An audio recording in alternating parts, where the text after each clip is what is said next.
গতকাল জাকের আলী অনেককে নিয়ে আলোচনা করেছি, সেই আলোচনা থাকছে এবং তাকে ব্যাক করার পেছনে জাতীয় দলের এক লোকাল কোচ যে কদর্য ভূমিকা রাখছে, যে সিন্ডিকেটবাজি করছে। প্রত্যেকটা ম্যাচের আগে অন্য ক্রিকেটাররা যারা জাকেরের পজিশনে খেলেন, যেদিন জাকের 11-এ থাকেন না, সেই চাপটা তাদের উপর পড়ে যে জাকের নাই এবং এটা হচ্ছে স্যারের অপছন্দে হয়েছে যেহেতু জাকের আজকে 11-এ থাকছেন না।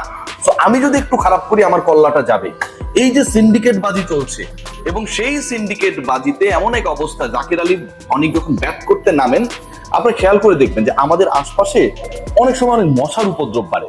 আমরা করি কি মশা তাড়ানোর জন্য র্যাকেট ইউজ করি, ব্যাট ইউজ করি, এদিকে মারি সেদিকে মারি, দু একটা ধামধুম করে মরে আর কিছু মশা পালিয়ে যায়, রাইট?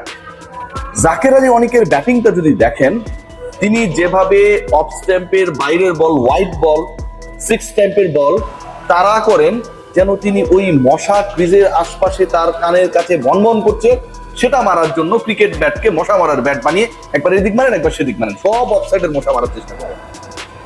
একজন আন্তর্জাতিক ক্রিকেটার কত আগলি ব্যাটিং করতে পারেন, কত প্ল্যানলেস ব্যাটিং করতে পারেন, কত প্রশ্নবিদ্ধ শটস খেলতে পারেন, কতটুকু স্কিলফুল হলে অফসাইডের বাইরের বল তিনি টেনে লেগে মারার চেষ্টা করতে পারেন, এবং সেই ক্রিকেটার দিনের পর দিন তাকে ক্যারি করা হয়, ম্যাচের পর ম্যাচ ব্যর্থ হওয়ার পরেও তাকে দলে সুযোগ দেওয়া হয়, বিলো 100 স্ট্রাইক রেটে ব্যাট করার পরেও তার স্ট্রাইক রেট নিয়ে টিম ম্যানেজমেন্টে প্রশ্ন ওঠে না।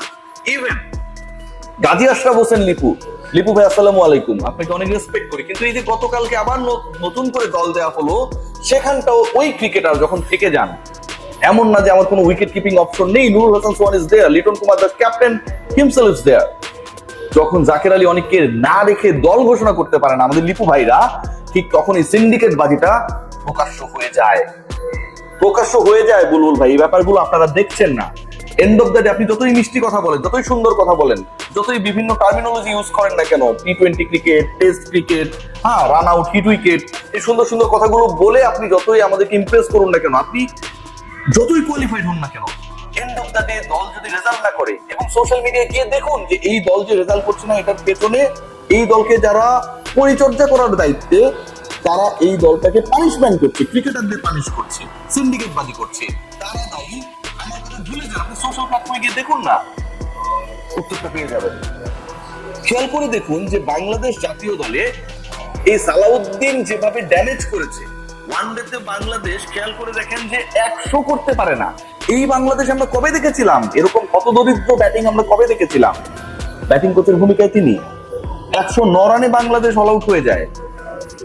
এরকম হতদরিদ্র ব্যাটিং আমরা কবে দেখেছিলাম? 30 ওভার খেলতে পারে না। তিনি প্রেজেন্স থাকার পরেও আমরা দেখেছি ওয়ানডেতে টানা 4টা সিরিজে বাংলাদেশ দল হেরে গেছে।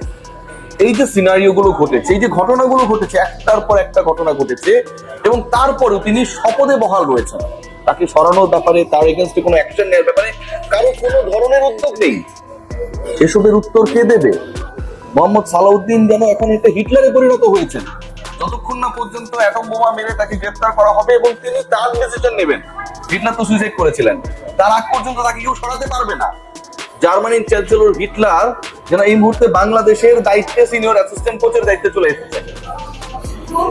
একটা দল এভাবে ফেইল করার পরে, একটা দল এভাবে ব্যর্থ হবার পরে, একটা দলের ক্রিকেটাররা এন্ডলেস প্রেসারে থাকার পরেও ক্রিকেট ম্যানেজমেন্ট এখানটায় কোনো ভূমিকা রাখে না। দল নতুন করে দেয়া হয়, সেখানটায় সৌম্য সরকারের জায়গা হয় না, অথচ সবচেয়ে ওয়ানডে সিরিজে কি অসাধারণ ক্রিকেট খেললেন। ফ্রম নো হোয়ার, কোথাও তিনি ছিলেন না, কোনো প্রসেসের মধ্যে তিনি ছিলেন না। He did his best. এখানটায় আমরা দেখি না মোসাদ্দেক হোসেন সৈকতরা কোনো ধরনের প্রসেসের মধ্যে রয়েছেন, ইয়াসির চৌধুরী রাব্বিরা কোনো প্রসেসের মধ্যে রয়েছেন, আমরা দেখি না। ফাঁকা মিডল অর্ডার নিয়ে আমরা খেলছি, তাওহিদ হৃদয়, জাকের আলী অনিক, এবং এই মেকানিজমটা টোটালটাই কুমিল্লা ভিক্টোরিয়ান্স মেকানিজম এটাকে হচ্ছে ডিল করছে। খেয়াল করে দেখুন, Liton Kumar Das, he was the captain of Comilla Victorians, Imrul কাসকে ওখান থেকে মোহাম্মদ সালাউদ্দিন সরিয়ে, ওই সময়ে গুটিটা শুরু হয়েছিল, লিটন কুমার দাসকে ক্যাপ্টেন্সি দেন। সেই ক্যাপ্টেন ন্যাশনাল টি-20 ক্যাপ্টেন, সেই কোচ জাতীয় দলের senior batting coach, assistant coach, এবং তাদের দলে অবভিয়াস চয়েস হিসেবে আমরা দেখি তাওহিদ হৃদয়কে। ফেইলিওর, তার কাজ করতে পারছেন না, স্ট্রাগল করছেন, 10 ম্যাচ পর একটাই ভালো করবেন সেই আশায় আমরা বসে থাকবো। সেই ম্যাচের 11-এ কোনো কিছু না করে from nowhere Zakir Ali অনেক ঢুকে যান। এর থেকে বিরল দৃষ্টান্ত হতে পারে? যেভাবে তিনি অফসাইডে মারবেন না টাইপ খেলা হয়, আমরা 6 সাইড খেলি, আমরা সার্কেল ক্রিকেট খেলি, দেখবেন রাতের বেলায়। শীতকাল আসছে, সেই ক্রিকেট বেড়ে যাবে, বিভিন্ন ক্যাম্পাসে বেড়ে যাবে, বিভিন্ন কোয়ার্টারের কলোনিগুলোতে বেড়ে যাবে, বিভিন্ন মাঠে বেড়ে যাবে। এবং এই টুর্নামেন্টে হয় কি জানেন, যে বল যদি উপর দিয়ে চলে যায় তাহলে আউট, অফসাইডে চলে গেলে যেন ওই যে 6 ভার্সেস 6 খেলা যেটা আমরা খেলি, 6 মারলেই আউট, অফসাইডে মারলেই যেন পুকুর আছে, বঙ্গোপসাগর রয়েছে, বলটা হারিয়ে যাবে, এরপরে নতুন বল নিয়ে জাকেরদের এগেনস্টে বোলিং করতে নামবে ওয়েস্ট ইন্ডিজ, তারা সর্বনাশ হয়ে যাবে।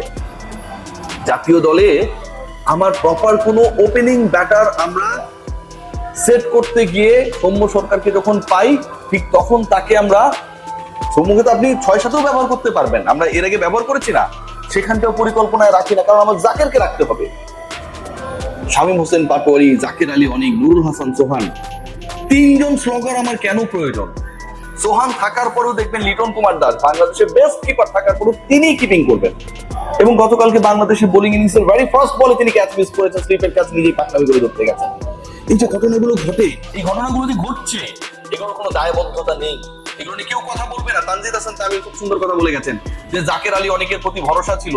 তানজিদ তামিম যে কথাটা বলেন নাই, মনে মনে গালি দিয়েছেন যে আমি যে প্রেসারে পড়লাম, আমি যে আউট হইলাম, আমার আউট নিয়ে যে সমালোচনা হচ্ছে, এটার মূল কারণ তো আমার পার্টনার 94 স্ট্রাইক রেটে ব্যাট করছিল, আমার ওভাবে উল্টা পাল্টা না মারা ছাড়া হয়েছিল না। কেউ সেই কথা বলে না। শামীম হোসেন পাটোয়ারি ফেল করেছেন, আউট হয়েছেন, বল হিট করতে গিয়ে আউট হয়ে গেছেন, তাকে নিয়ে সমালোচনা হয়েছে, প্রকাশ্য গ্লোবাল মিডিয়া সেই সমালোচনা এসেছে। অথচ জাকের আলী অনেক ওই সিচুয়েশনে 18 বল 3 ওভার খেলে দিয়েছেন, 17-এর বেশি করতে পারেন নাই, পুকুর আছে দেখে অফসাইডে বল মারেন নাই, সেটা নিয়ে সমালোচনা করার কেউ নেই, ক্যাপ্টেন তখন কোনো কথা বলেন না। বাংলাদেশ দল যেভাবে চলছে, যে সিন্ডিকেটে চলছে, যে ব্ল্যাক ম্যাজিকে চলছে, এটা থেকে এটাকে বের করবে কে? পাইপলাইন নিয়ে কথা বলেন, ডিসেন্ট্রালাইজেশন নিয়ে কথা বলেন, ফ্যাসিলিটিস ইমপ্রুভমেন্ট নিয়ে কথা বলেন, কিন্তু জাতীয় দল যেটা এই মুহূর্তে খেলছে, সেখানটায় প্রশ্নবিদ্ধ ক্রিকেটারদেরকে আপনারা যখন সুযোগ করে দেন, এটা নিয়ে যখন কেউ প্রশ্ন তোলে না, ক্রিকেট অপারেশনস এর ফেলিওর নিয়ে যখন কোনো ডিসকাশন হয় না, ঠিক তখন আমিনুল ইসলাম বুলবুলের সকল সুন্দর কথাগুলো অসুন্দর হয়ে যায়। বাংলাদেশে জাকের আলী অনেক যেভাবে কুৎসিত ব্যাটিং করেন, ওরকমই লাগে সবকিছু। সবাই ভালো থাকবেন।